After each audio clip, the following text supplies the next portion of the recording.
ગુજરાત પ્રાંતનો અનેક ગામડાઓનો એક રાજા જેનું નામ છે પ્રતાપસિંહ.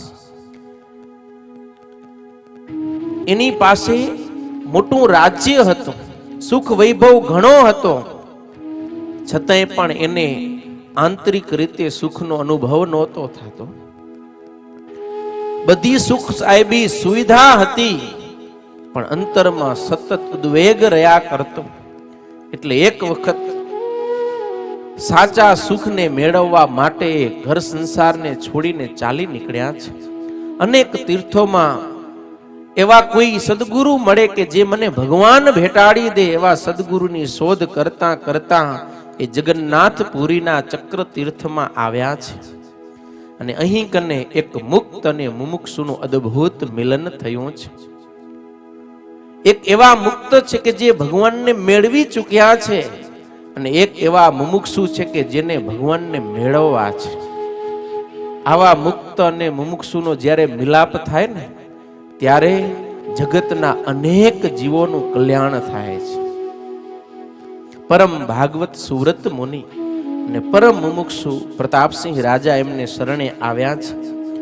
અને એ સમયે સુરત મુનિ અનેક મુમુક્ષુ જીવાત્માઓને ભગવાનની ભક્તિ કરવાનો ઉપદેશ આપી રહેલા હતા. એ સભામાં આવીને બેઠા પ્રતાપસિંહ રાજા સુરત મુનિના મુખેથી ભગવદ વાર્તા સાંભળીને એના અંતરમાં ટાઢક વળ્યો, શાંતિ શાંતિ થઈ ગઈ.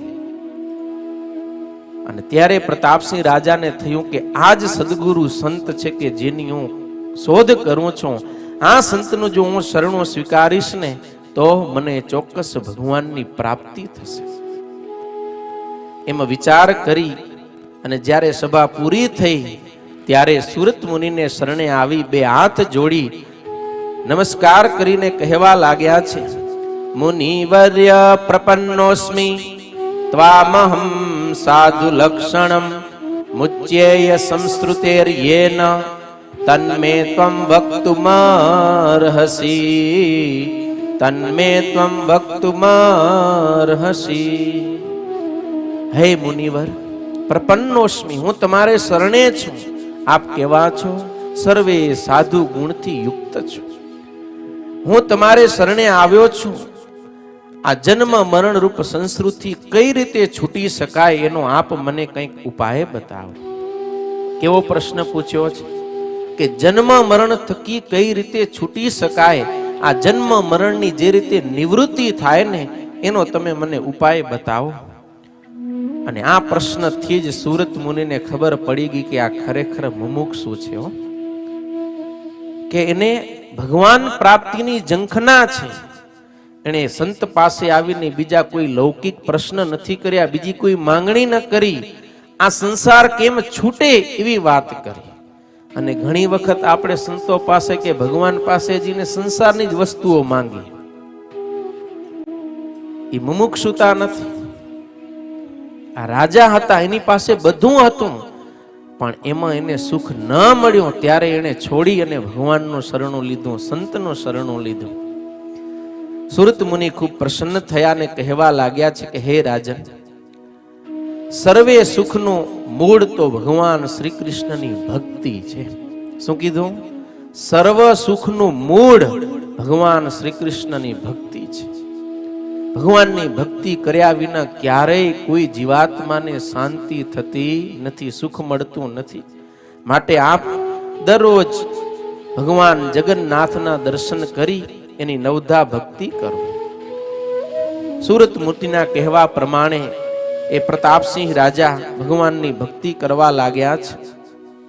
ધીરે ધીરે ભગવાનના ભક્તિના પ્રતાપથી એનું અંતર નિર્મળ થયું. અને સુરત મુનિ ભગવાનની પૂજા કરતા, ત્યારે ભગવાન પ્રત્યક્ષ આવીને ઉપચારો સ્વીકારતા, એ દર્શન પ્રતાપસિંહ રાજાને થયું. પણ કેટલી વાર દર્શન થાય? જ્યારે સુરત મુનિ પૂજા કરે એટલી વાર માત્ર એને ઝાંખી થાય. એટલે સંતે કૃપા કરી તો થોડીક ઝાંખી થઈ. એટલે પ્રશ્ન કર્યો કે હે ગુરુદેવ, આપને જેમ અખંડ ભગવાનના પ્રત્યક્ષ દર્શન થાય છે, એમ મને પણ પરમાત્માનું પ્રત્યક્ષ દર્શન થાય એવી કૃપા કરો. ત્યારે સુરત મુનિ કહેવા લાગ્યા કે હે રાજન, મનુષ્ય દેહધારી જીવાત્માને ભગવાનના પ્રત્યક્ષ દર્શન થવા એ અતિ દુર્લભ છે.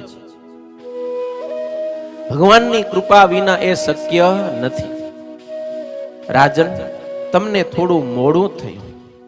હમણાં જ થોડા સમય પહેલા જ ભગવાને આ લોકમાંથી પોતાની લીલા સંકેલી અને સ્વધામ ગમન કર્યું છે. અરે અત્યારે ઘોર કડી કાળની અંદર અનંત કોટી બ્રહ્માંડના નાયક પરમાત્મા પોતે ધરતી પર મનુષ્ય તન ધારણ કરીને આવ્યા હતા અને સૌ કોઈને ભગવાનનું પ્રત્યક્ષ દર્શન થતું હતું. હું પણ એ ભગવાનની સાથે રહેલો છું. મને પણ ભગવાનના દર્શન થયા છે ને એમની જ કૃપાથી આજે મને એ પરમાત્માના પ્રત્યક્ષ દર્શન થાય છે. ત્યારે પ્રતાપસિંહ રાજા કહે છે કે મને પણ એ ભગવાનના કાયમી પ્રત્યક્ષ દર્શન થાય એવો આપ ઉપાય બતાવો. અને એ વખતે સુરત મુનિ કહે કે રાજન, ભગવાન અને ભગવાનનું ચરિત્ર એ અભેદ છે, એમાં કઈ ભેદ નથી.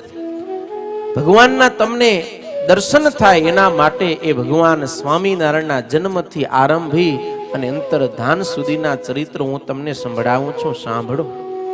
એમ કહી અને સુરત મુનિ ભગવાનનું મંગલાચરણ કરી અને કથાને આગળ વધારે છે અને કહે છે કે મારા ગુરુ સતાનંદ સ્વામીએ ભગવાનના ચરિત્રોથી સભર એવા સત્સંગી જીવન ગ્રંથની રચના કરી છે.